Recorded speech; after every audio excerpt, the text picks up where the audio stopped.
আজ করবো কুঁদরি আলু সয়াবিনের ঝোল। তেল গরম করতে দিয়ে জিরে তেজপাতা শুকনো লঙ্কা ফোড়ন দিয়েছি, নিয়ে পেঁয়াজগুলো ভেজে নিচ্ছি। তারপরে আলুগুলো দিয়ে দেবো। আলুগুলো ভাজা হয়ে গেলে তারপরে আমি কুঁদরিগুলো দেবো।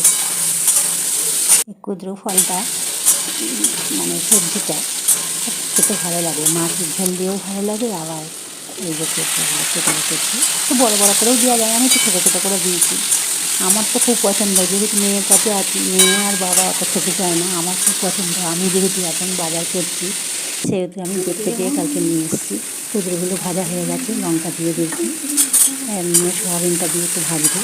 সয়াবিনটা দিয়ে যখন ভাজা হয়ে যাবে তারপরে আমি টমেটোটা দেবো। টমেটোটা দিয়ে ভালো করে কষিয়ে নেব।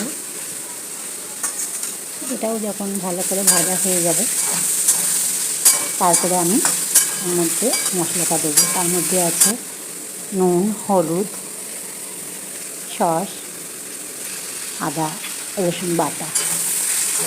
এটা দিয়ে যখন নাড়বো, নাড়াচাড়া হয়ে যাবে ভালো করে,